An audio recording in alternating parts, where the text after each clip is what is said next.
drew ye. Why waboa me kama. Oh, and a squad team the boami. Oh yes. Sadisco there. Yes, mini papa. Wow. Me uncle back was a friend will be mine, so near then the word they share him. Ono so abeboami. Sounds one say. Ono wo UK. Okay. On that morning in our quay abrojiri mu a Ghana dey. You can even do the buy.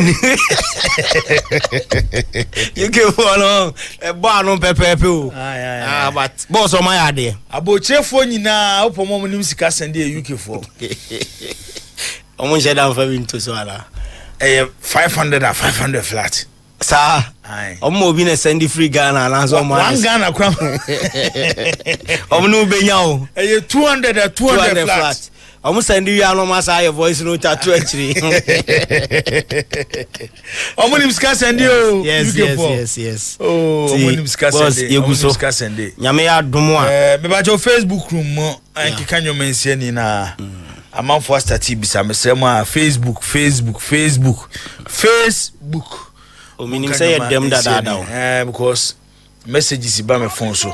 Nti omo hena omo sort nyoma emfa emaye. Ti so lo say dem sika no. UK for there omo na di kan. Yeah. E bus yen send this car. Ntu fa phone na ko fe UK ni. Me here 1000 Ghana, expect 1000 Ghana because one city kura metoso. 1000 flat but concrying. Not 1000 flat. One city kura mroso. Yeah. Some ka do say ho kwen en tofom. And the horse no. You can know uti omo nkomo na to some extent ya na te omo ase kakra. Ya na te omo ase because e ho no secretary bebre doors no pa especially bad taxes ne rent ne adena. Won say US, America ne Canada ne mugo kakra chen UK. Oh the UK the omo tax system ne the omo di pranko for. Oh yeah yi kakra bia edibedi. Yeah, nti no. I know so mo ye careful kakra. But yeah, said omo de bag Ghana hane de. Oh yes. So music can modu. Maybe any problem with you know. Maybe they say pound no crème. Ebia busuani bia frɛ. Adu 19 say. Ebia solo. Me here ebia 500 Ghana. Oden kaye. Konya ne 5 bay 15 bi. Say the bay bia ko mumu na na yetina. No enya ne pepe. O de 500 crying na tum. So tell me. You can follow so money intimi from normal course say you. Are come call rate na te brutal ja obi wa America wait me a friend say o Ghana Canada ni be din komo normal UK na o my system ni in such a way so what one bo plan as on manage nyoma yi say ope kura e be discipline o yeah e be tia mo manage nyoma yi a so le na do ni afa ho but me dey na ha me na is kana mo send ya ayo mo fa kakra to so no na voice notes are taking na a problem na eno nko ana ha dwene baba yara asem de memfa ma ha baba yara o ho no akofre no abehye obo se la ze ya na Moses ya se ya ni abre baba yara so giri se ya baba yara MZ December no o se yara ya group ni tru honya ne so se MZ akofre ya ene ko fa problem ni nyina ba na nipa ba akoso a na yonkufo enra achi me ko south na yonkufo no musi su di agro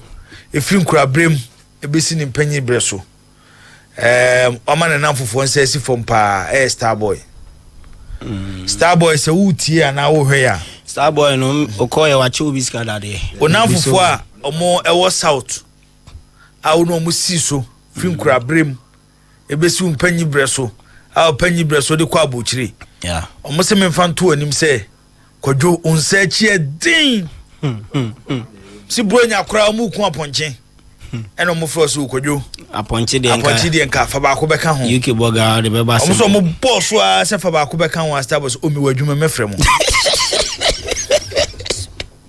eno ano no aboche do because of wadwuma no ankate ko na obetim kura ka jo so pese onya asem wa kwadwo se o wadwuma efiri sa abra ni besi ne omo frɛ kwadwo bia o wadwuma enye se ko no mfa wo o wadwuma frɛ o wadwuma nti ono mafie meda o frɛ o wadwuma onze UK boga ba ko e de manu o Facebook we e adwa da ya na me call south onze Starboy yeah odi kan tena hokwa e frɛ o say Prince of Peace okay e o south and actually to cut na mango down between Patase and the south. Yeah. And actually to cut now.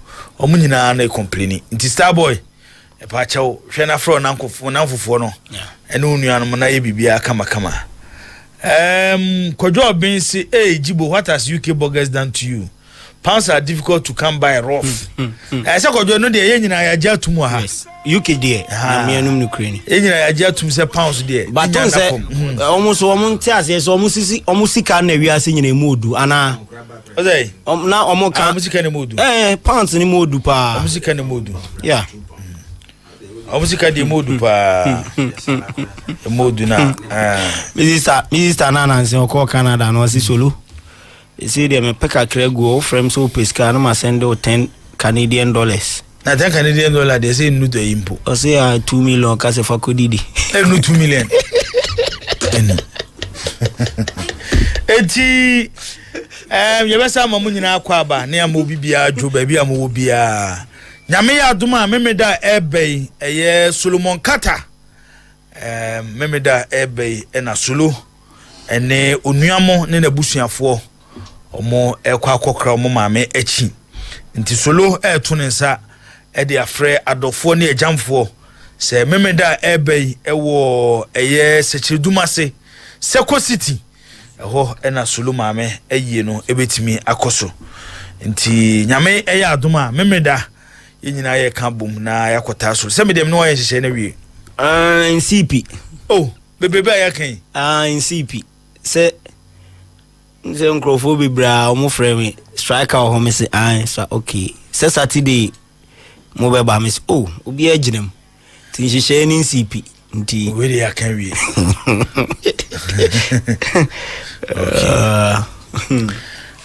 Kuwait dinar is the biggest and strongest currency in the world. Okay, you better hurry.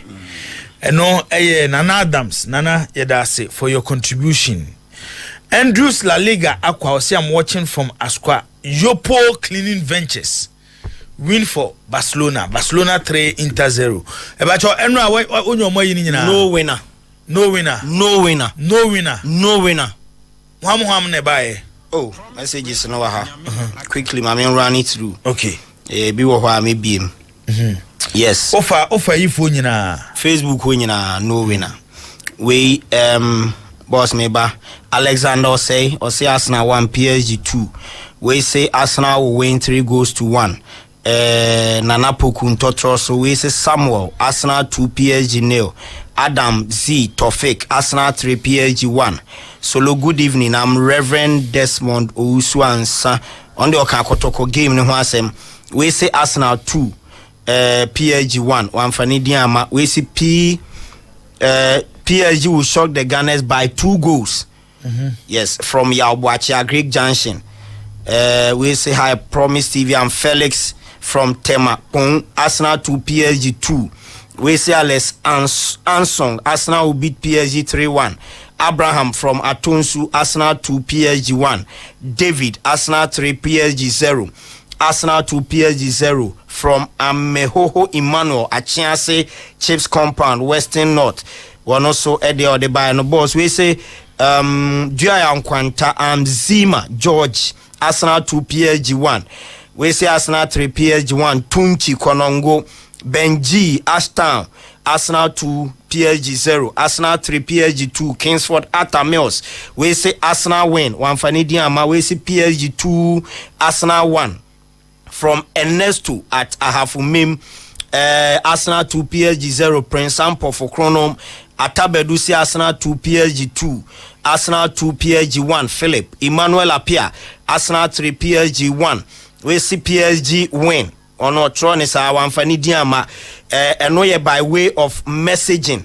Oko Facebook WhatsApp there no. We normal text message. SMS. Yes, WhatsApp there so. Okay. Say your ball game new year na me to me buana jono. Na me go through all the messages including those on Facebook. Okay. Yes, na Facebook there no mintimi bie ni sesia but ni nyina wo. Enti messages e ba and so far obia no otimi predict correctly say Arsenal ebe lose by 1 goal na PSG ebe win by 1-0. Ebi amasa WhatsApp there so ebi akodi ase we say Arsenal 3 PSG 2 Kwame Smile eno ye WhatsApp de WhatsApp de and the boss won some go send the invitation tino ana we go so see ye I'm go see eto afra yes nti ana WhatsApp de ba wotimi hwe ni nyina o me hwe ni nyina eno anwumre me hwe ni nyina all right me hwe ni nyina obi eno predict correctly and I'm sorry e be the internet basa de ni biaba sir yes maybe the internet basa de ni biaba but and also must start to honum because many nipa be miensa o se nan a o ma predict Barcelona ni PSG there even before say yeah announce some form predictions mra ti ehwe ni mu say bi eno ankoye no and ebe koye di ama omo be predict and the number of messages are yenya from normal text message from WhatsApp on Facebook no boss overwhelming doors on papa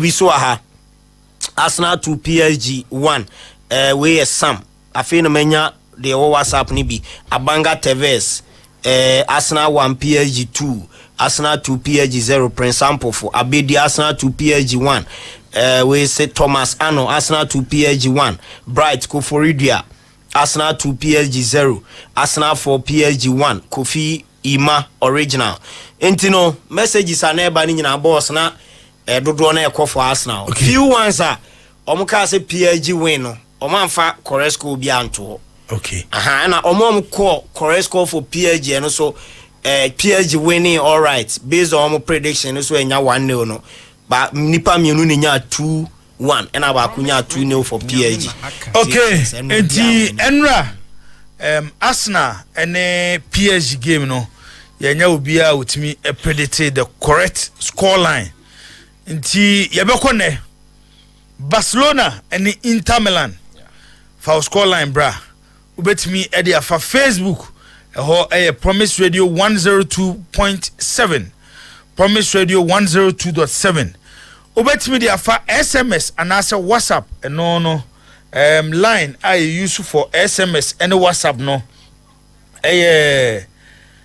we mfre yes for messages bra nti SMS and abe send ya no send WhatsApp so na abe ya na wa ye na bibia no atimi aye kama men konko free line no ye mfre yes send the message eno 0240 63 5671 0240 63 5671 0240 63 5671 nafa score line no efa ho anaso betimi de afa Facebook ni nyina no yebenya adaje ne yakum nyame ya adoma yebo match ni wie na omo mu wini ye no na yabo ma baso ape bibi na ye de ama wo mo na wotwetwe mu no ye da hwe mu bia nwini but ye hwe ma na omo ben score line no eno nkyerese bia na wotwe mu no saa ne no so beko nti ebi kura di kind omo de aba o say free famoski na wo de we wo de ye dai o say free famoski enyohe o bo ma agro na ye dai enyohe o say free famoski say Barcelona 2 Inter Milan 0 ya Obequin ono so say Barcelona 2 Inter Milan 0 Dominic Japan or say please how far about Nana police case say yedi kan chechim say court no eguso omo ene eye police for omo hwehwa brantie a ode eye sekan ewo eye Nana poli no say brantie no ena asem ni nyina agina no so nti say ekotofa nchen dia na sisulo kopem si ebenya brantie no yenya na asem ni say ya isi so ni mu na wo kire say obi na bo ne pa anase ono a na de na hoden edi sa eyensem hunu na ono a kire e court adakam Kendrick Tagore o say Kendrick Tagore so de ne de aba Kendrick Tagore o so o hwe from Ejumase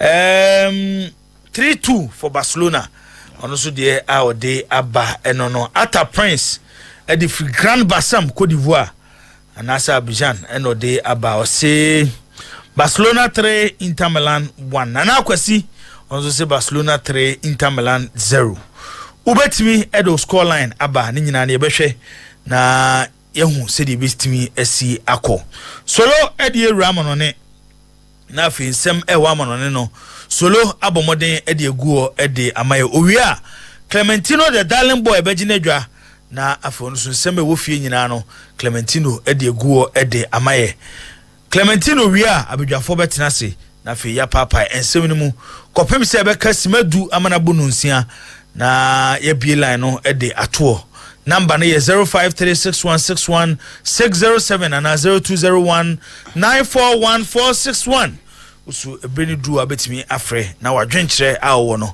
watimi ede aba yesamo bibia kwa babiem edo bibia ase ohwe on TV a Promise TV on radio Promise Radio na Facebook Promise Radio 102.7 ho na ohwe ye edi efri Solomon Carter edi ra amanone na afinsem ewa amanone nyina no Promise Radio nyamena aka amaye Promise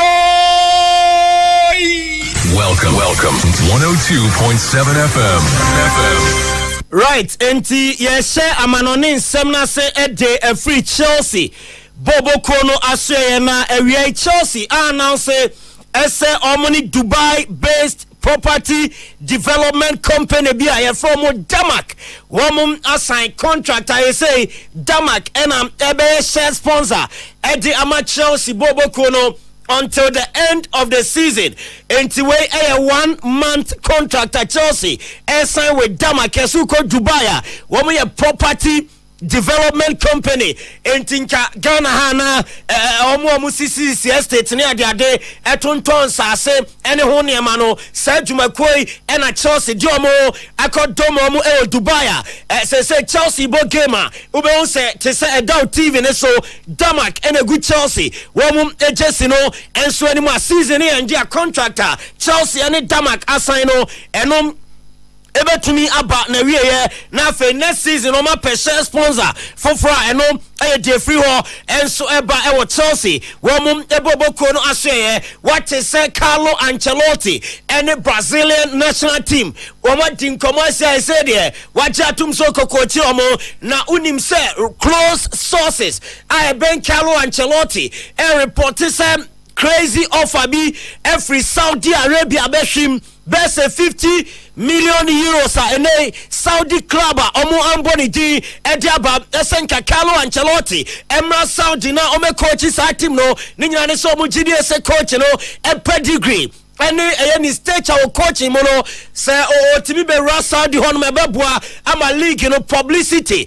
any mileage omunya na to me across yes coach no wa reject South from Saudi Arabia one of the person corner Selesao ejuma no eno ekogia eno Carlo Ancelotti one also Jeffrey na say ebam ene enwumrei e ojuma die ne so wo kan Nottingham Forest omu owner Evangelos Marinakis na unse UEFA wa mrase uye owner chese only 2 clubs and ni kwanse sa clubs no emienu si akan UEFA competition back na unse Olympiacos owura idia Nottingham Forest owura ne dia na Nottingham Forest be BNC Champions League likely said next season on the Bobby Olympiacos so Bobby next season UEFA Champions League you know emwa ebanisa was a clubs you know omaye yi ba ko free na ba ko pe etimi boni nyina ne say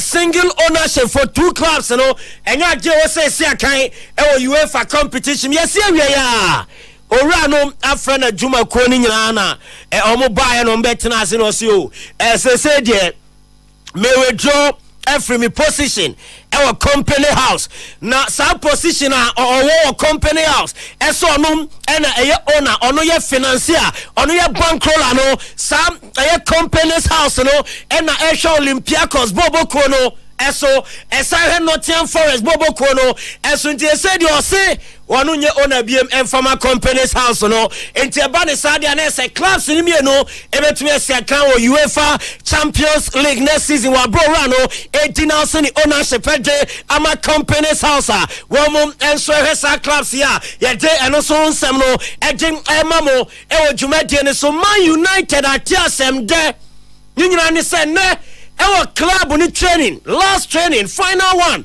Amuye normal copy mo Bilbao enya Atletico Bilbao akobono Amad Diallo aye training with Man United squad ama squad a Eco Spain no Amad Diallo ni die Shamubi Matthias de Ligt enso ye training Edema United Bobo Konene ewo aye Carrington training ground so enti Amad Diallo ene Matthias de Ligt coach and Dindi Rubin Amorim many players he back before season and so and good news and Emma Manchester United one more Bobo Kona Fay Yanko City na yemfa Rodri video no to TV ne so Facebook afacha copyright and say 70 me fa Rodri video no and to Facebook ne so de tianie wa bra match Ama United no Rodri season we see akan and from Man City and we joining team no ama team no training across Rodri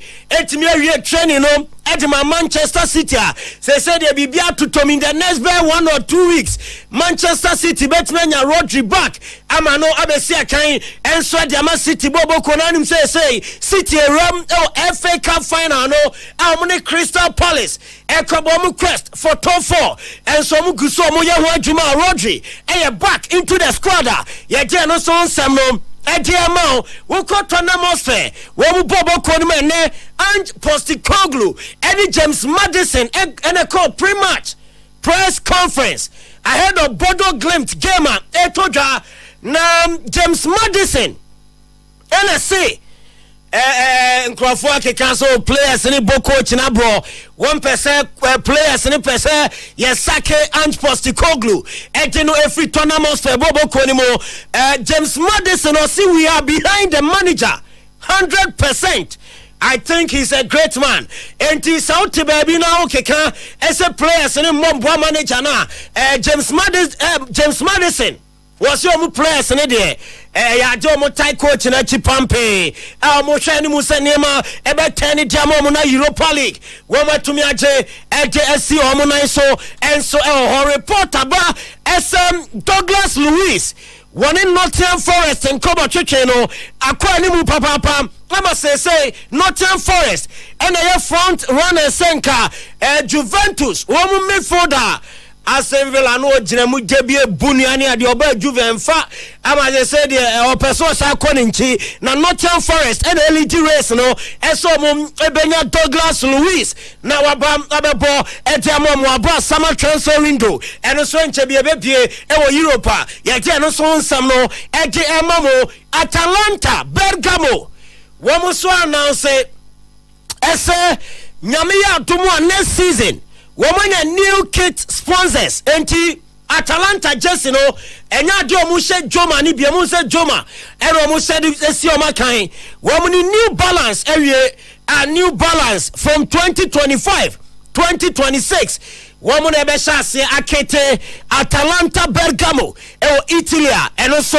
story no eba Felipe Loyola a player obo edema independent diente and so South America na Bayern any independent o ma din komo ama komo twetwe ne kwa ni mo ama se bibia totomo a Felipe Loyola eba be si akan ama Bayern Munchen Germany at the end of the season and also nsem no eba boss and Postikoglu say Nkrofo Kazo Saudi Europa League equivalent to a United GFA Cup last season was na mo nzambe na mo kanisa no say there no entisa ni nyane say Europa League no chese price esombo FA Cup England Postikoglu say wa o down play Europa League ni bia no nim de o kan ni nyane say o di Europa League si o now the FA Cup si wa obi a enim say UEFA Europa League no soro FA Cup Postikoglu and the Matona Mospe in Samoa were there to the head of gamer when Bodo Glimt ebony nyame admo chede no so onsam no the mate for any atwe for ejumadi nso na Clementino the darling boy the fisem atwaso jumadi no Highway Sports live on Promise 102.7 live on Promise TV live on Facebook Promise Radio 102.7 and afi Promise live jumadi no etwaso Osef, I'm a fan of foreign news presentation, but I must confess that Solo is one of the best foreign news presenters, and he deserves a lifetime contract with Promise Broadcasting Limited. Thumbs up, Carter. Solo do on contract too. Contract it was. Solo on contract too. Was everywhere. Solo on contract. Lifetime contract. Adia uchiri kura no any contract. Joe Platini say Barca 2 Inter 1. Afrani Isaac say Jibo Barcelona is winning today by 3-0. Visca Barca. Samuel Kwabena Yeboa say Barcelona 1 Inter 0. I'm Same from Wenchi Bono region. Okay, yeah, that's it. Message we made the better one ya kumuye. Samuel say Yeboa team message na odi aba no. Zaki Toba ye be discuss this asem no kakra. Oche Bernardo or say Inter 1 Barca 1. Mem Dave Eisen or say Mindave Eisen or say Barcelona 1 Inter 2. Eric Ampofo Barca 1 Inter 2. Or then on Kwaku Owusu or see Inter 2 Barcelona 1. Kennedy Enim Ofosuhine or see Inter 1 Barcelona 0. Richard Insia Prince Barca 3 Inter 1. Ata Prince Erika Kawodi no ono say Barcelona 3 and Inter 1. Eno eye messages kakra aba eno enti said e kan no ubetimi do score line e de aba either WhatsApp and answer SMS. WhatsApp ne SMS number no 0240 635671 0240 635671 and I with me there for a Facebook search for Promise Radio 102.7 or the messages and also those call line for you be kind na ebehwem na nyame yaduma yesa betina sibima yetimi ayi oma omunya correct call line no na afi ya choma de te se de dane da ye no opon we opon wan ifusu by offside opon Powaski or say Jibo Barca 2 Inter 2 IGP Egan IGP Bay or say Barca 0 Inter 2 nti ekeka ko ni nyina no Solo be keka sie ni na ye de ho nsem aba betudwa Solo boss ya yi de beda wase meda ase pa na afi yakoji ahome yeah na wona abakwa kwaji ahome say nyina na yeko say nyambo china ya holiday ana Solo Alaji Muntaka asan Solo na un message no Solo boss Solo boss Solo boss Solo boss oni Alaji Muntaka Mabodi impress Minister for Interior. The general public is hereby informed that Thursday 1st May 2025 marks May Day into bracket Workers Day, which is a statutory public holiday and should be observed as such throughout the country. Signed, Alaji Muntaka Muhammad Mubarak, MP, Minister for Interior, issued in Accra this Friday, April 25th, 2025. On the 30th of May. Hey, Alaji. On the 30th of May. Yes. Section FS May. On the 30th of May. Mebo modern Marquesca. Na akọhwe Mutaka office. Na akọjwa ketua o. So what? Boss. So what dey make a no? Tino. Alaji lecturer na. Oh, se be dem kan me say. Say china FS May. Yes. Okay. Enti May na be sha se china. Say May no say Workers Day. Enti na make say. Yeah. Say de be ya Mutaka nyoma ni nyina be di mu no. 29th Oscar ade echi 30th anopa asim na akọ Ministry of Interior nkran okwa no akọ Mutaka o se bosome aso nti Mutaka mabo maba why Solo boss unya no we dey nka bibia see you boys ni nyina ma moral support ti na akọ ba bibia boko de enyoma ekoso kama okay all right enti ye fan tudwa we dey ni nyina ka ho magro ne ye de nyame ya adumo china anopa de na mo fe ni say tidbits na today's post That's why by 9:30 to 12 and afi highway our promise 4 to 6 ochina da ebeji ahome na me yadu me fiada ye beba na aba beto asom ne so nti china manti en kan ye di holiday solo de secha na abeko no me wacha na akohyehyɛ akire na list na efode bro no waye ni nyina ama no bia gu na akwam akala so no so beba so oba Saturday no be fi ho Tuesday I allow the salary we do around so special letter da almo no reception wa hom de amano ame de enye Tuesday no beba no na ha mi o se be yo beba enyo be cost from Saturday to Tuesday no yes eno na yemi problem yeah na no so me send we so mai impossible is nothing impossible de only ayi same ho complain bi abreme oh yes Kementino de wa money din also wo ne same oh it's impossible de just say me intervene nya sade a wa hwe a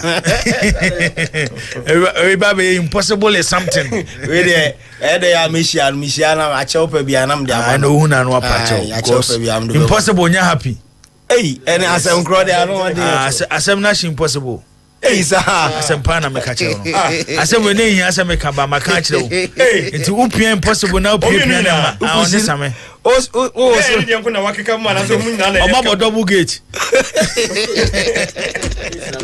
omabo double gate impossible so dey nkaja omabo double gate na we dey we ma impossible na ni anye double gate na mo boy ma muso kra ha me frɛ no o say me ma muso a me frɛ no ene frɛ no na fa chopa ne kontem me ba cho yo mate se tino de who say dra wi na tino asi form a men ko ba bia de ko impossible shop o bako ko tino o wa che sawa okay ese na kameta ko Caesar wana mafa ho na o je dwa ho kakra na wa to so ko Caesar ho okay tino so Umbrella. Any be what waka hu. No, na be biala. Why busy?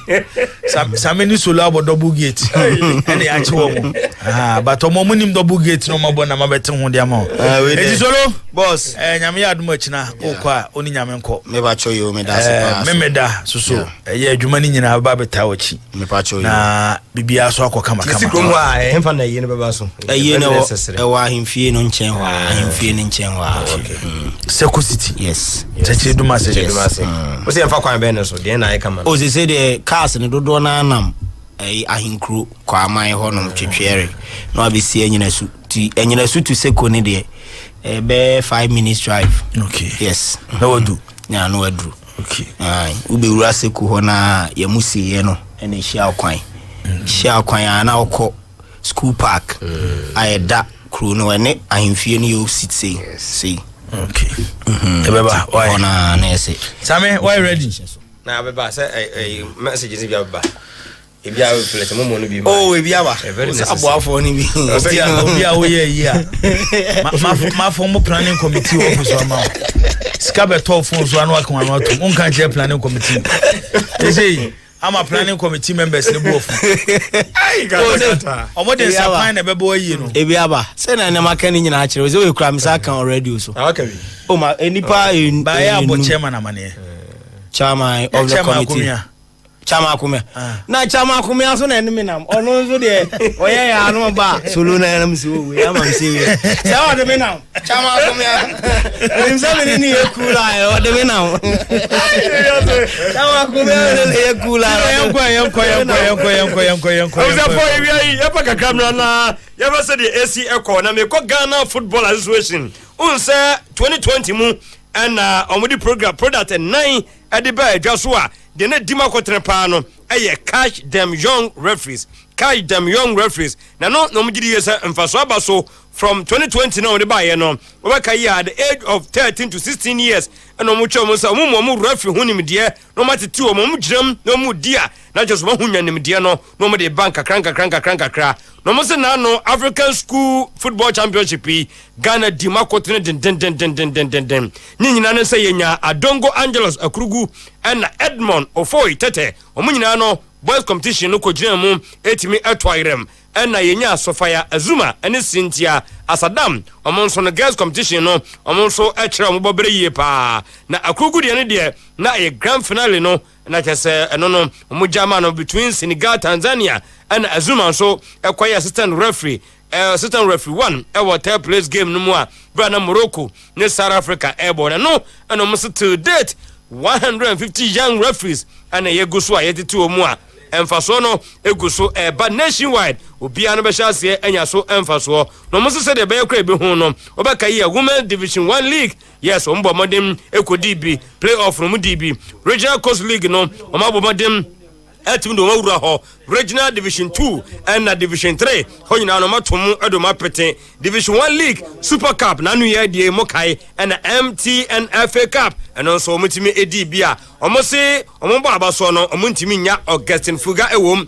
sunset retired referee wono so no o survey as tournament o contribute ye papa okoye fitness instructor ewomu a we nyina ka ho ene ma nya matimi boya we ene free Ghana Football Association ho bagibo ene awie na ipa ma ne de sa se wo ko yutu no for the filaba no antie ni nyina ne se na edua na bone na se tuo na pakosi nso ema ye hunu se da bi pakosi gya no ne na ani nkomo no kosi nachi ne ne mapam no ni nyina no ene se pakosi Fabian eja Legon City no ne yemfila HS masa na eho kira gibo ne wo ho no na nya beta duruba bi kura no wono na de ne sika wura mu tuatua boys ne ka sort nyema to duruba bi na ben no no se da bi wontime ntoa so nya adwuma ne biem wogya to wa pe na abeka ya sabere mu na Legon City nso ekwa ho kire mu no na ogya yadua na yes ya champions so kofa club no no eno mu chemo ba ye ne nyema ye west kra na de ka o machi kra no ye na anu ye basa ka Holy Stars e show mu ka ba ko no se da bi we de omuntimi enene ntoa so a mabone na se tuo se omuntimi enene ntoa so as head coach biem eno nti for now de 5 games aka no wombenya Tijani Abdul Rahim former assistant coach to Maso Konadu omra na onteki in charge na ebrekone mu no eyade a nipa obeboa no young apostles run coach of free hobaye no wono so support no na 5 matches na aka no omuntumi ni na enyema enkoyie emfamo mu a Legon City sawiai de no so free maso ye eba eno no afi yenkoi na afi yenkohwe de free enseshem no eba na sports and recreation minister honorable Idi Kofi Adams and we at the air to grass abano aye committed papa sa grassroots football no wadin ho beshem na wo room into community no se anya bia na so mu hunu say community purchase no aye more na etimi aboa. The president is committed to us spreading out and reaching to the very grassroots of the sports. We shouldn't just remain at the national level and not go all the way down to the communities. We want to see community pitches that if a player is playing in my village on a pitch, when he is moved to, say, the capital of the region or the capital of the country and he gets the big pitch, there should not be much difference. The only difference will be what? The ambience, the stadium ambience. But for the pitch, we want to make sure that the pitches are of quality at the very community level. And so we're going to be launching that project also very soon. And I know a lot more like your kind who are seeing today who haven't come on board.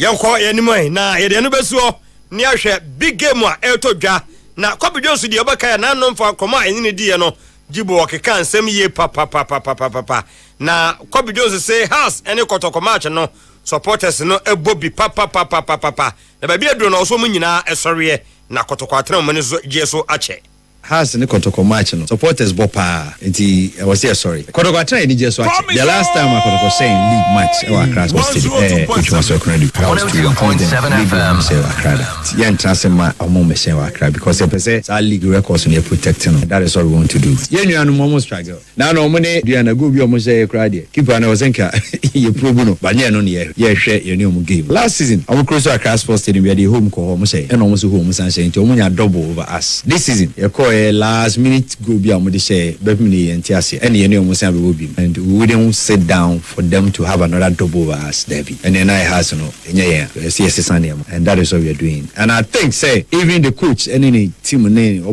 what it has taken, we know, or maybe Jina Park in as well. Because the Korokone has much and a make or break for players. You can which me Judin, which me so cool career. So we play another opportunity. So chunk for Baju. For now, me person, I can't technical team myself. I have my own reservation about technical team, but it's here I come match him. It be a veteran China boy match in a week. The Korea doesn't miss problems in us over. Yako anyway, na sa game na nto aso and na National Sports Authority boss ya mpofankra ewie edi to dwa say Ghana bebo charge no obeka ya popular stand no na adwuma na omoni Premier League for next year say beko no big game we beto dwa kwasi ada no honso no nyade a obi ebetena na otie ko animu a no say omama IGP krata so omra na say deze kono likely so beba no hana game no. We had plans to make sure we get the popular stand, which was not in use for the Chad game. But that's a long-term plan. And we also had interruption with the Ghana Premier League matches being played. So once again, those stands will not be occupied. But apart from that, it should be a great atmosphere. It should be well attended. Minus, 7,000 up and 7,000 down seats. We're going to have a really good atmosphere. And we paid a visit to the IGP, and hopefully he would honor the invitation to attend the match between Hearts and Kotoko. So we're looking forward to that. Oh, even without the IGP confirming whether he attends or not, he says he'll be here, which is great. Notwithstanding, security will be at its highest with the military, with the police and all these security agencies who are responsible for a Category A match. And we'll use that as a test case and also as a recce for the big games coming up later in the year for the World Cup, where the Black Stars will feature, so that we can implement the plans that we've put in place. NSC boss yaw ampofu ankra ena wiei motin nkano yemfa ka timra me wiei na ena de radio tour ena okoye from Accra to Kumasi na no ena ode akoto dwa se ono de oba encourage nyina se yes ye benya differences de nanso nye de bia ena benya good days no nye de bia nso na abedem na duru ba bi kura no a na wo pa nso ye konfo nyina. I encourage you and say, look, not always be good days, but let's stay together. We'll have our differences. Differences doesn't mean insults. The fact that you disagree with me doesn't mean you should insult me. It doesn't mean you should call me a thief. It doesn't mean you should call me names or defame somebody else. Let's disagree. Let's criticize. Let's speak our mind. Let's be positive overall towards a common agenda. Because our agenda is to promote football. Our agenda is to make sure say football is to be very, very positive as a sport. And once we are positive, look, it will go through the adrenaline levels of the players and all stakeholders within the space, and the industry will boom. Because you hear the industry to boom, for you to make your money, for me to make my money, for Mrs. Z to make the money, or Mrs. Z to make her money. That is it. And therefore it calls for a complete change of our mindset and the way can say nobody should criticize. Criticism is a good way. It makes you think, it makes you better. I would encourage people who have different minds to speak up, but let's be positive towards the Ghanaian game, because at the end of the day, it is Ghana. Whether you like the former president of Ghana or his predecessor, whether you like President Mahama today or you like somebody else today, so long as the person is occupying that space and is deriving his power from Ghanaians, let's support, let's be positive. That's the only way to change our story. Yanko yenim na fe yemewie na owie no dibo eno de tu dwa sede omuye no no awantimi hu ebia na sankofo na ekekasakasa yi omunhuni anase oso omuye mo. It's either they are not seeing what we're doing or we have to do more than we are doing. But I know we are doing a lot. When we speak about fixing the fundamentals, when we speak about fixing the intangibles, when we speak about fixing the intangibles, you don't tend to appreciate it a lot. The establishment of our foremost 3 academies, Upper East, Greater Accra and the Ashanti region, establishment of A-specific national teams from U15 to U23 and to the A national teams, our investments and introduction of the Card Young refereeing policy, offering free coaching batches to coaches across the country, offering free coaching batches to women coaches across the country, contribution of 7.5 million a year towards the payment of match officiating fees a year by the FA. In the time past, Saska Winyana clubs in each year, but since I took office, we've totally absorbed payment of referee fees, and then we contribute 7.5 million Ghana cedis a year towards match payment. These are key strategies you deploy, which are all targeted towards fixing the fundamentals. Sometimes, because it's kind of infield you don't feel it. But think about it, 7.5 million every year. Match officials don't look at the fact say you register Coles players for free. Don't look at the fact say it's $1 million over 5 years into Coles football. Don't look at the fact say you're introducing what we call the power to the youth policy. That's encouraging clubs to play a lot more young players in our Premier League, which would result in making money. Our bus acquisition strategy, which we will keep for 3 years. Investment in the RFA work over time. There's a lot that we have done and we are doing for football in this country. So I think we only have to be positive. I say positive because football and those who are within the football space and they are direct beneficiaries of at the end of the day media, doctors, marketing professionals, lawyers. They say yes, sound positive. You're back together to ensure say for the game to develop the way we want it to be.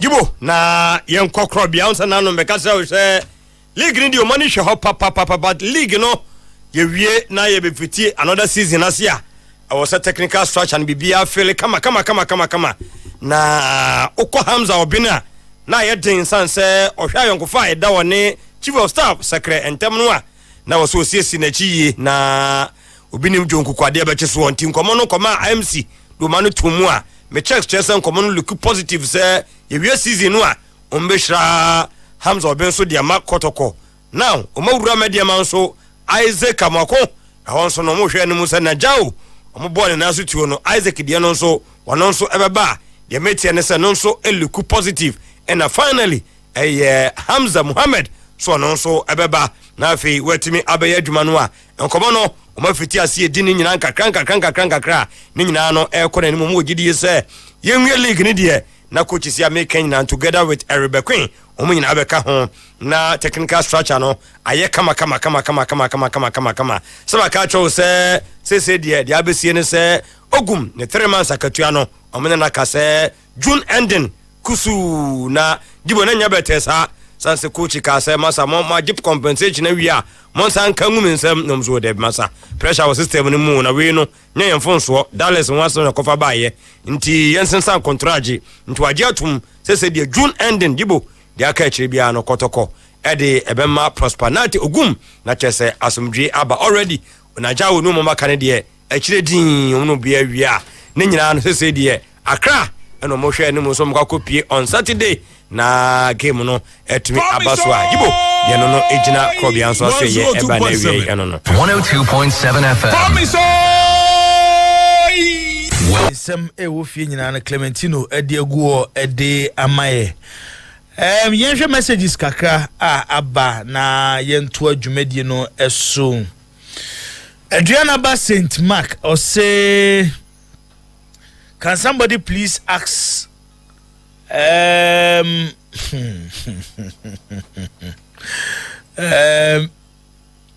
Mr. Ketukreku for me, what has been his input for the betterment of the local league?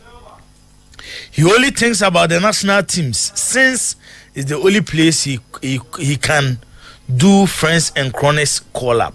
Okay, no, Adriana Badi or de Abano Boris Francis about Barcelona 1 Inter 1.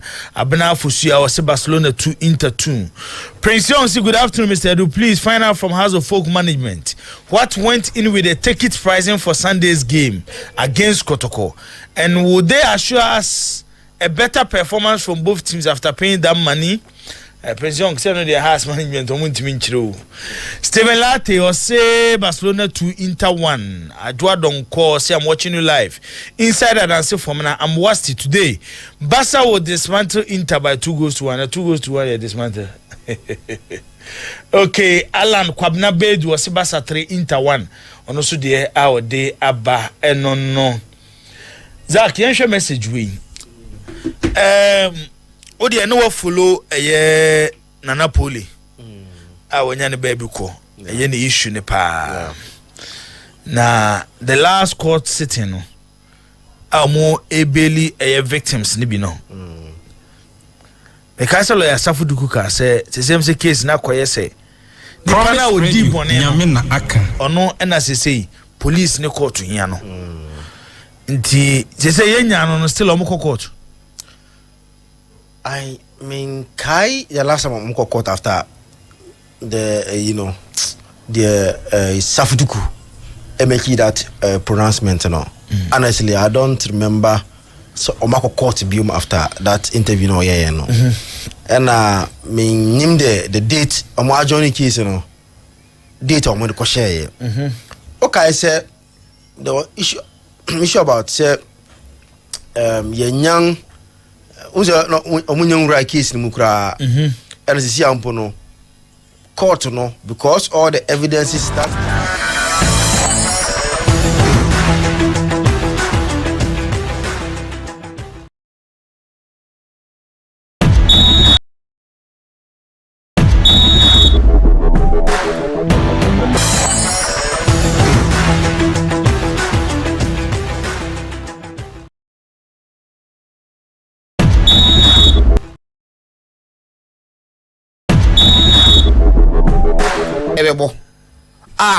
any biggest fixture.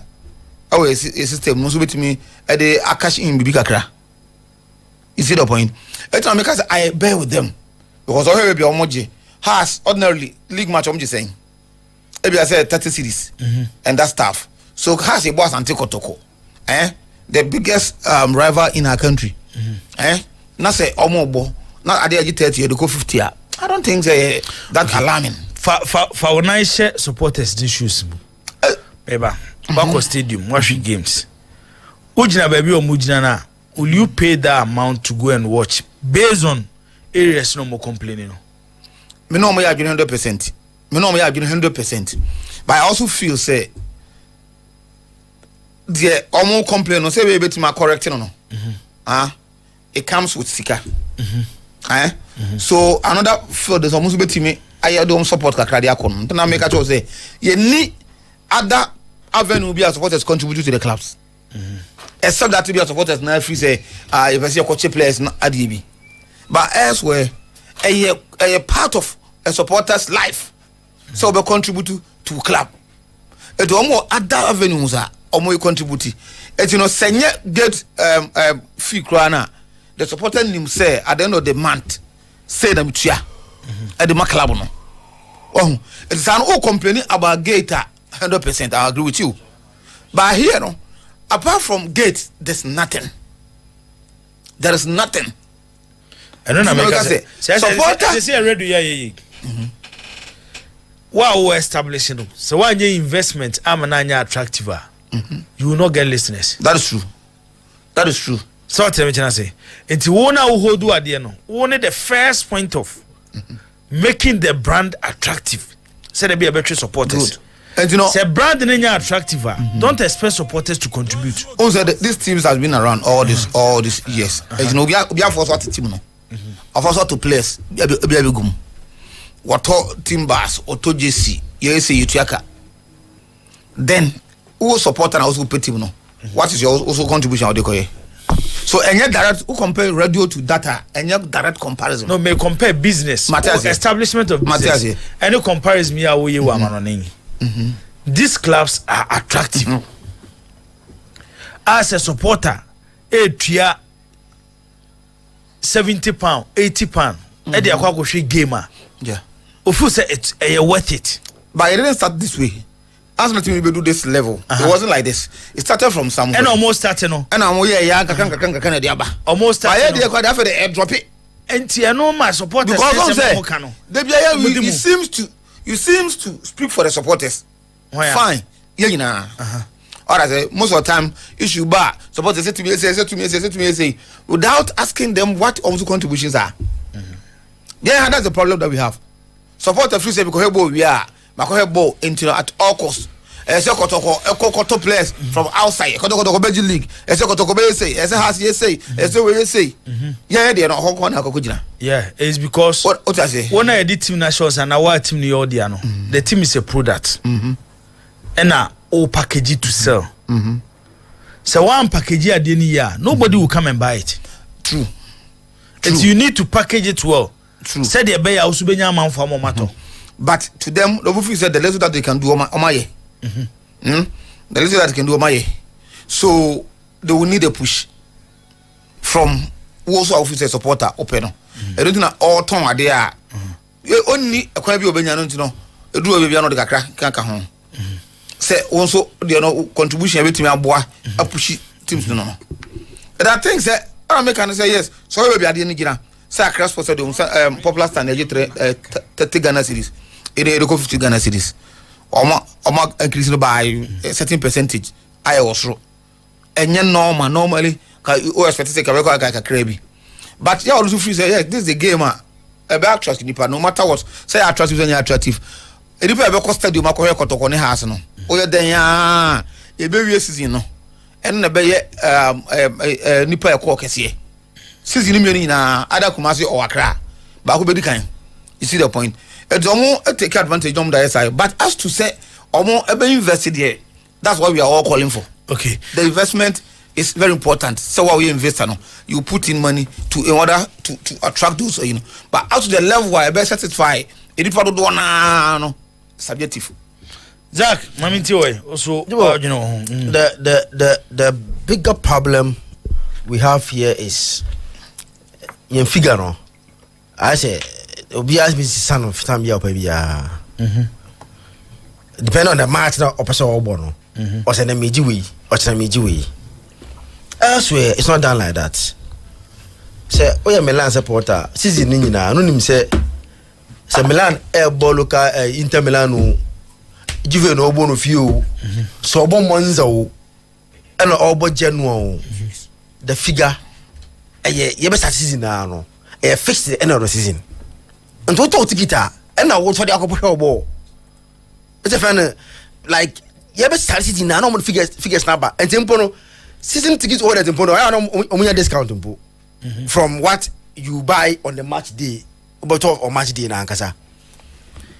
But the other day just a time no depend on how much na oboso obo no osematum.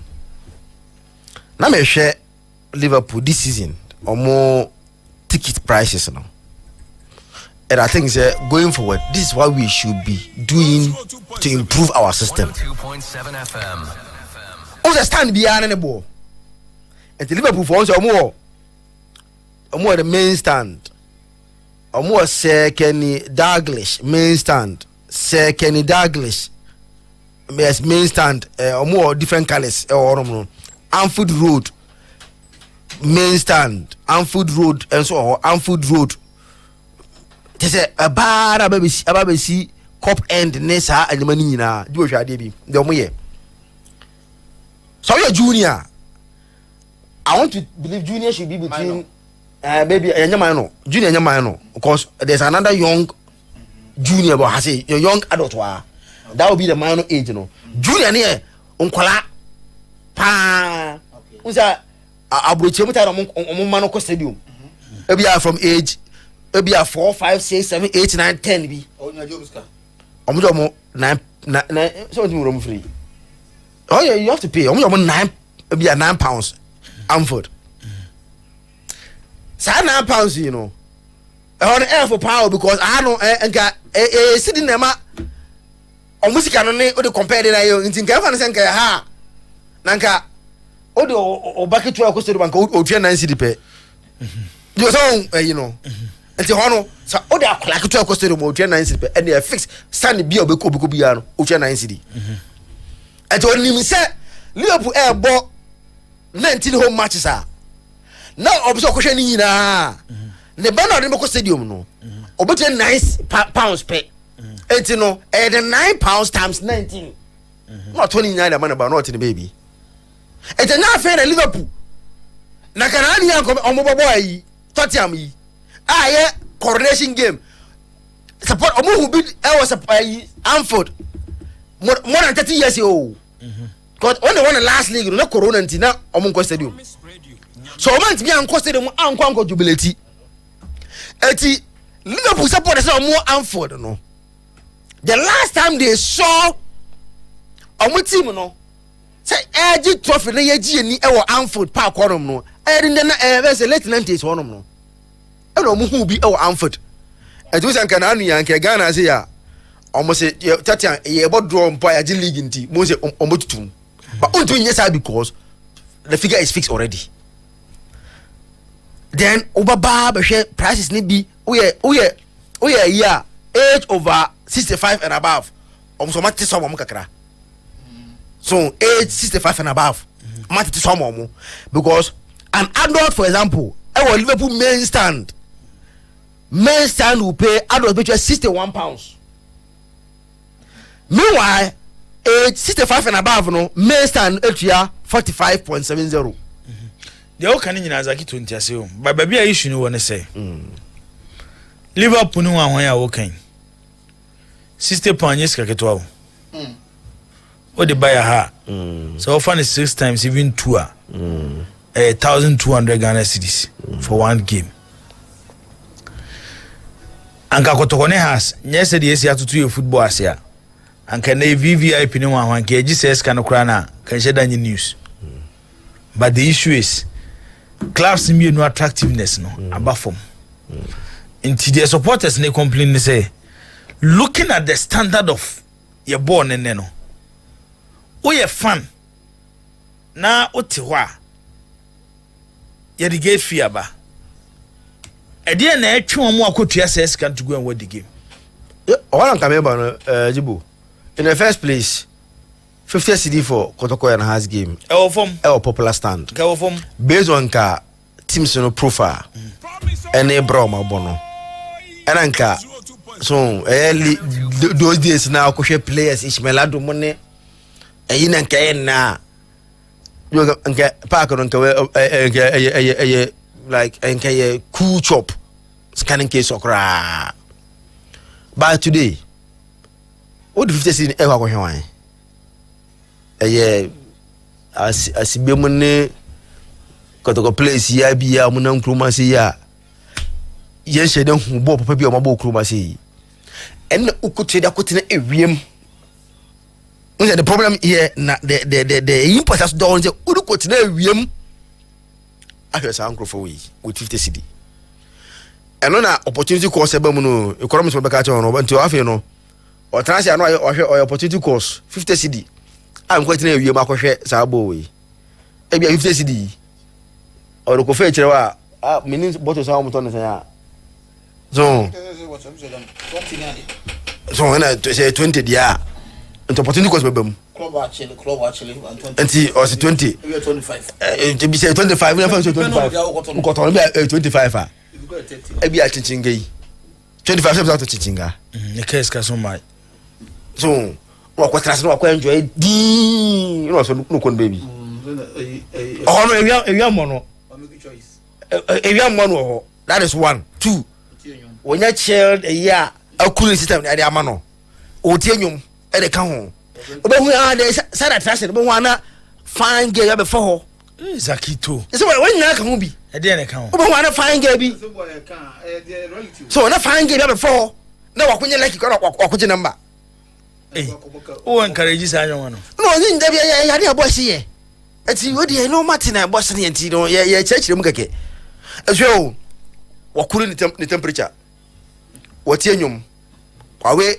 chinchinga wonya fange number aje with only 50 Ghana cedi enti we na na omutina onto obey we o but nkokwotira wie ni mu ena ye die sa okotra se akohwe Ismail Adu mu ball te se ball na efe ball e de on complaining and I think say figures in there na me first place up comment no number me kohwe the reaction of the supporters has supporters now on the gate and you know I'm sure this season the crown pan say has enya Kotoko ntia mutimi ya side we da de bia ada ye ka kroma ye mpeno kro wo ka omo se ndenti na wo ka as omo ti bobo na nipa du so no mo ndru 500 bodo so na ndru 200 this season 200 anani ya bobo bia de bobo na na chapter 04 no eye 5 pe no how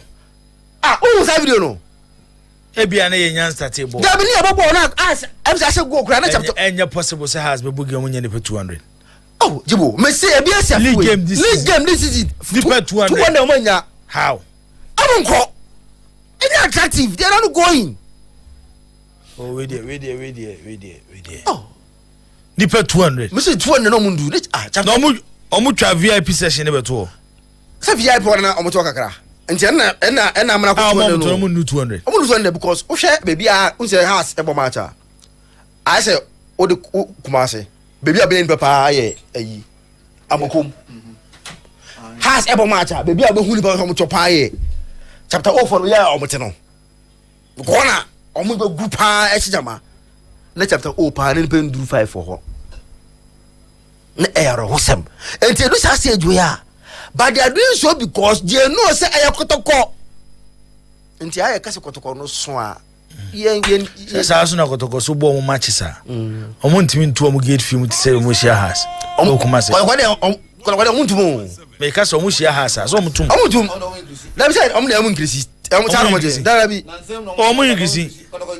Omo increase omo be kan. 2030 na ni ambo cha no mo je. 2020 omo so o check here e be wo so acha other league games.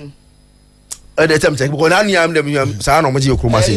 So eti I think say but our game no ye born ye hwe ni ye. No me kai say ayi 1999 Kotoko ne has na ayi suit ni Kambu. Yeah, have it. Okay, say game no.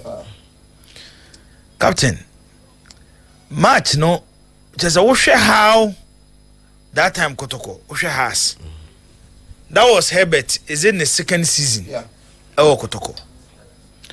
How I know see a team no. So what I'm trying to say. Okombe do so be kwa kohwe. And obe so okohu has. It's a true point because just so tususu. Oh tususu just because of. Yeah. Sa game no. So kwesi da be kwa kohwe bi. Na wasa tususu no kra wanya usika no. Wan ko stadium be 10 be ko na stadium ayema. Eti ene kra na ye complaining mamenya another example. Ye complaining about attendance here poor no. Yen hwe recently ayi e ba ayi nana ya motam ayi de be fe ni say. A virtual seat. One avenue akotoko di resist kapa. Because obi wo ho a ohwe the cost of transportation feeding. Okay kan nyina asi ani a se me bus stadium a wa hwe ade ache bia me nkwaduma misika besa enti sa ade a gate fee na eje ne 20 no ma me send nko to even attract nipa na mane obe send 20 Ghana cedi just ade na attractive kwasera game ni say misuma has pa o yes ya misuma has no one of the misuma has where's attendant no because said the nyomesi ekono keka ko Kotoko ne has a one here in the history of the two clubs meetings our league no one here the poorest attendance ibenya in Kotoko ne has meeting e be kwesi ada na it's possible also e be kwesi ada maybe a football abudunu there yeah it's possible but support is me money. No, ni nyina na yes. Say ni nyina ba back to leadership. Yeah. The odie ni mu ni de oye no, ene ma de odie akiri no. Enya ahunka ade ne ho hyem. And it's everywhere, including political parties. Obi nsori nkodi ade achi kwa wo. Captain Metie, ma me ka se minjeo. Me kai say Rollins or the negatives or the positive delete. Just na me hu Rollins picture bia na me twanam de akobo me dem. Na me feeling kwa. It's even political parties kwa no. If the right leader is not appointed, attract a man for. So you be a brand now we di animu no. He's able to sell the brand, package the brand to attract supporters. And if she has. Oh, hey. And you. And yet. And you. And yet, when you may ye ka se ye tena ho atwen supporters na omo beko no mo je teams no and they interest amanfo wo big clubs egu hwe Sunday kotoko ne aduana bo wie ne captain ko tena Bulldog and one man be I'm saying this senior akwa na net wo tuka free kan o ene be hwe kotoko ne aduana game ni bi yes wo so na omoti wo mo ye nipa miensa yes and command no mu die no I'm not sure say next kotoko game obeba oh se na no kotoko ne true Bechem United na mene obitimi nchen no wo VIP wo abatini ontwepecho obi a otimi ebetua VIP abatini wo hwebo referee ni bobo na member biom ampa onso bibia met kwatra no hono out ono match bia wo rot ho na anu ya match mkohwe na me ho I wanted to be sure say ampa o kan no obeba na so omba na anu ya mko no because enen ka ba bi aginan kotoko ne ha asibo game ti se kwesi adadi ka ye gina stage a ka even popular stand ye gi 200 Ghana cedi kwan kanya wanwa kotoko ne ha ne 2025 popular stand we say ya charge 200 Ghana cedis manfo eye ready to pay no makwakohwe but ye kan ba bi agina na agina e say Sunday no tin sem na wona mo keka na that's your mama omuti players nkura ni mbobo now Momo Sunday special no cry ya oh of course they get interest in the Sunday special more than do you know why the Sunday special no what area no you are considered to be part of what is going on you first saw a part of it but in Ghana our football we have the football people and we have us person just say there yeah no, that you know one ticket what's now somebody here no say I say yeah I want change ya adwen say football na yi but omona omo football people now me club no they know certain things that is the arrogance that is the arrogance adia eyi ekoye to obi ahu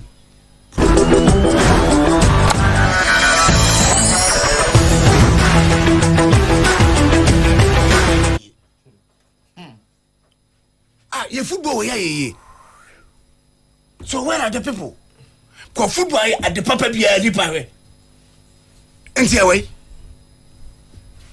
what I'm saying is that Kwame say nya say we ya dia na ya ma o ma behwe do ya mfo man ka so o me family we are all one big family sa de enko so da hwe me ba ayi ba ko me dia ma wan lete paka no ide ono ye wan as for supporter TT brothers oni team me abekoso sa me kai bia mo de me kai bi omo na omo ma teams ne click no e na obi akoti team me wa enti omo ni teams akase no nipa na boa ma omo timi e big no e mo achiche because obi afel say oje ono an interest what is say Manchester United obi wo I say what no akote team fufu there be I said the community it is theirs and that is what they cherish and that is what they follow ana meboa Everton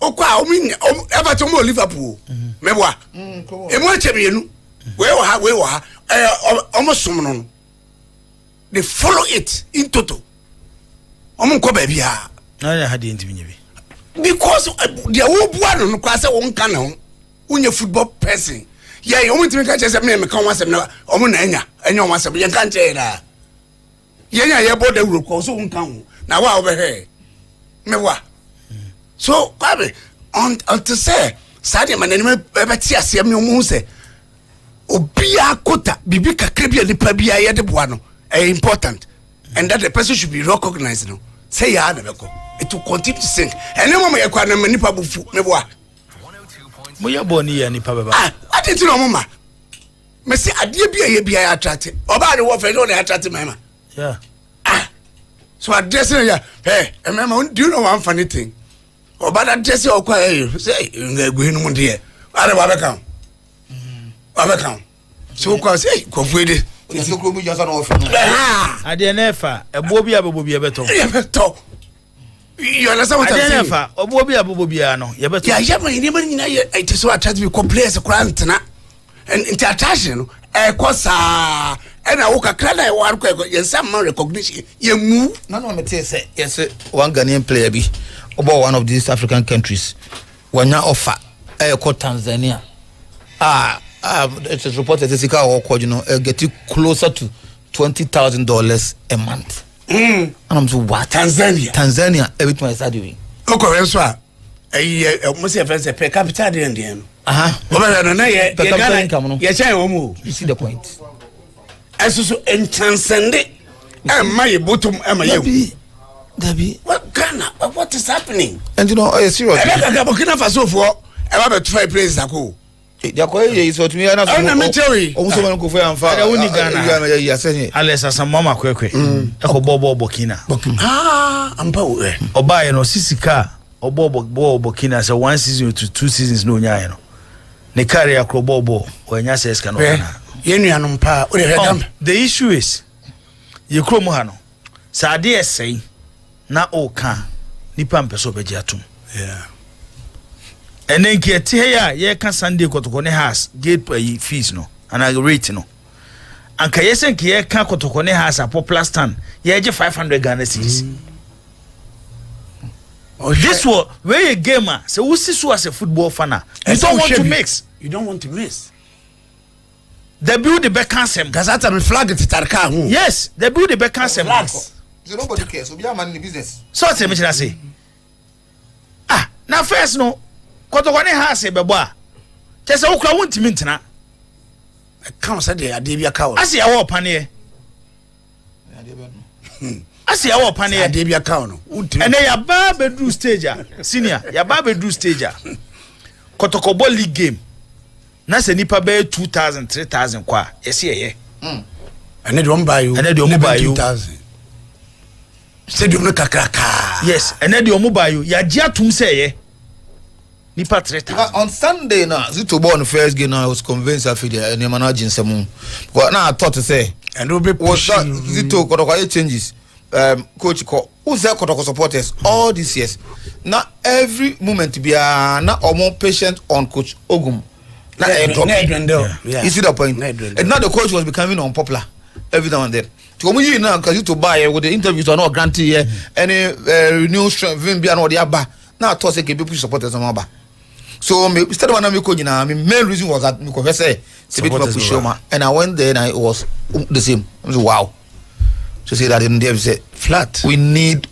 something different for what we are doing yes drastic. You need something different for what you are doing because drastic and your papa you go oshe na we was kwame yet why na man for creating kwa ban say aban mfa no woni football no o be private most events limited by what liability company after the aban na we are na ko chamfa so na say I just said sadala mti sasa no say we have lost it no 05361616070201941461 Fre now so bridge media so na be kire wa adwene onto sie nyina be gia tum sa ade no aba fom no na ye be hye enwoma yi no ye de ye be ka de ye ka de betimi aka but when omo da animu no amanse sanwoma na se amokai happy hour e de impact e de my football I don't see the decision from Ghana. We take it. It was dead on arrival. Edion, Same, young Colin. So, Udi, baby, I got a finado as a matter. So, my friend, hello, from Cassie, friend. Okay, all right, back to you. Only pay our space. Our Casano, place, look at them say a quack of wine. Was said to be me, one most here. More lunch place, no my, no more country, no more falling news, no more mercy, no more protocol lie, no more house lie, media my lie. Oh, no more better answer. I go to cross with Picasso. They have Ghana appear better. And the media, just now, yeah, the Ghana, and yet, why? Right. Maybe your friends go, they may adopt. Wow, everybody has something now. Yeah, and also, we did maybe I can say Fernando as my also. Okay. Hello? Yeah, right. Otimenka. Hello? I'm saying no castle line so. But you know when you are so tisa akona bra. We did maybe I can say Fernando as my also. You was a guardian in the several bosses. Aja. As I'm talking, catch it. I want to man or Torre and I push Bush at our benefit. Young Quay. Yeah, my money as my father and I would be washed to my Ghana bank. Yamia, my dear boy, Jania did it. Yamia, do I talk with you? I got a corner house. You told him, Paul, you're the animal.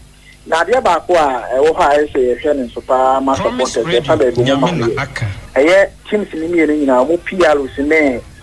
Supporters, leaders are modern and connected to know. Unya Shekran, Ubenya, Uka Hasuka, Ubenya Ubia, Ubetina, and Nekotokone has it, today. I saw a canon. What's a William crowd, Unya Piasan of the back, but in the supporters, leaders now, you any PRs in the women, Sabi, or women send Casama supporters here, they accept Domadeba. So that's in I can't be because in social media, and any penny on social media. I read your local one. I saw that I cannon. You can't see player anything that. But to cape a back ambassador, but they may be one. So what I say, I can who Kazama or to pay over. But in a go heaven. Did you go on your mobile? Yes, that's it. Yeah, Twasso. Udi maybe I can say Fernando as my Twasso. Your family are there. Necessary don't go no thing. Okay, I didn't batch you too. I said, I'm working the meeting for the meeting most possible. Sama de bia mo kan players isi Ghana de wan no isi Ghana mo be player we ba musumi gas mo kan ho mo be ka se the player we ku de ko fan ba o de ba ko to kana ha ka ontumi mo the best way na ne se ope foreigners no mo be bo na se ka se the local players se ka we are doing nation we are there wa ne se ko form anya de be bo am that is also a good point. Typical example here, Premier League when omuhu say La Liga any Serie A e was reaching omo because those league na foreigners in the league in here there and almost started some of the foreigners eba and they Premier League okay when we are so yento aso emfa emfree ahase odi baby akasa free na do asema to aso okay mbacho yetiu yo saka dey na make an say kotokolo on the house say ni esa owo customer teams no who dey show who dey say start at the first time we start here no and the pia kotoko yeah omo ba ready so at the customer who play away to kotoko ya kotoko play go away we take we na have kana woman and ma do na mo and then yesterday the time coach anything and the family service. Now when was the last time see who got to player or graphic? I don't have player or graphic. And that you are passing in a graphic and you would yes no. And then we will be okay. And the super say the one who play in a question. Yeah, do how the come back kuno asaba mienu nti yemfa do odi ba bia kasa Fernando asma to aso. Hello, good evening. Evening no. But I'm doing the from Greater Boise. Okay, all right. Jibo mi so mo pop na mo ka for the one na mo e no mo ka for the one na mo ba look at it today mo so mo tell you mo ta ka mo na mo sale you mo say na about I kimi say you mo di o ka for the one na o to be try look at one the mo nya kwa e dia no mo ma e dia go to my that's it.